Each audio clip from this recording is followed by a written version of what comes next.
Hey YouTube, welcome to another episode of News in 2 Minutes, bringing you the news that you need to know every day. Let's begin. In what is being called an act of aggression, the United States has refused permission for an aircraft carrying the Venezuelan president to fly through U.S. oceanic airspace when the country's leader travels to China this weekend. In related news, reports are suggesting that the Bolivian president will file a lawsuit against the U.S. government for crimes against humanity over intimidation tactics used to thwart the asylum of Edward Snowden. An earthquake originally measuring as a magnitude 5.9 struck near the Fukushima nuclear power plant early Friday afternoon. The tremor, with an epicenter of 22 kilometers below the ground and struck nearly 50 kilometers southwest of the damaged Fukushima power plant, caused buildings to shake and sway as far away as Tokyo, even as Fukushima employees reported that the earthquake did nothing to affect the plant.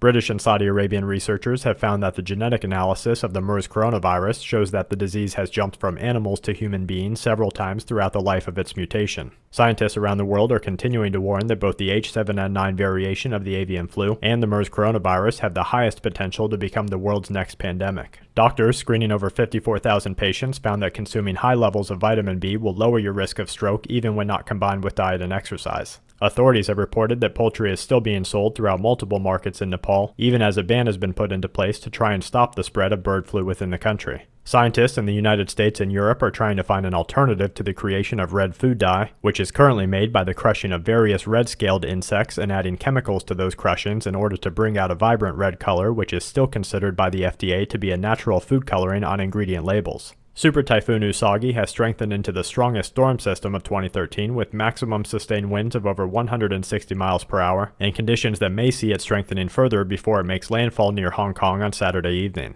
Thousands of anti-fascist protesters have clashed with police in Greece after a singer was killed in what is being seen as a politically motivated murder. And to wrap things up, historic flooding is being blamed for 2 oil spills in Colorado. Governments are saying that a planet-wide depression is causing a sudden increase in suicides. India is experiencing an outbreak of viral encephalitis. Over 40,000 people remain stranded due to flooding in Mexico. And a 5.3 in Japan as well as a 5.0 in China complete today's Quake Watch. And that's it for this episode of News in 2 Minutes. Check back tomorrow for more news that the aware need the most. This week's News in 2 Minutes is brought to you by SHTFplan.com, where even the officials go for news, and SQmetals.com for all your precious metal needs.